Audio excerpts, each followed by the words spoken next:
పవన్ కళ్యాణ్ గురించి మాట్లాడాలంటే 2 నిమిషాలు మాట్లాడటం కంటే చాలా థ్యాంక్స్ అండి, సంతోషం అని వెళ్ళిపోవచ్చు. అలా చేయనా సార్?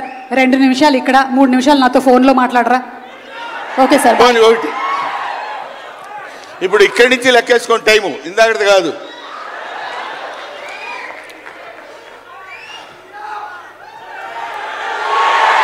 ఇక్కడ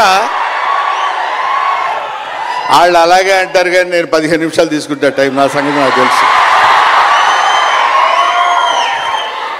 పవన్ కళ్యాణ్ గారి గురించి నేను ప్రత్యేకంగా చెప్పాల్సిన అవసరం లేదు.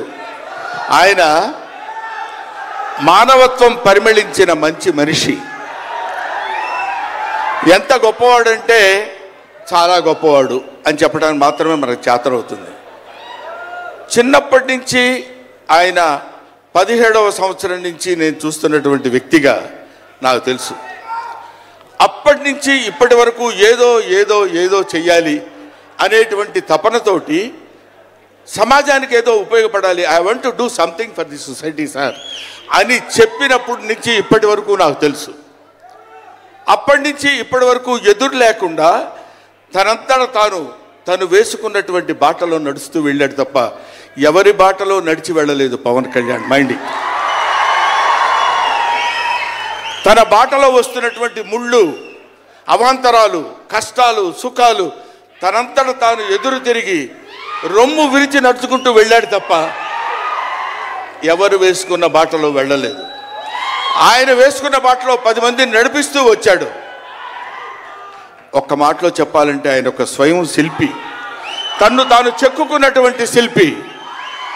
హీస్ ఎఫర్ట్ పెట్టి కష్టపడి పైకి వచ్చిన వ్యక్తి కాదు, హీస్ డెస్టినేషన్.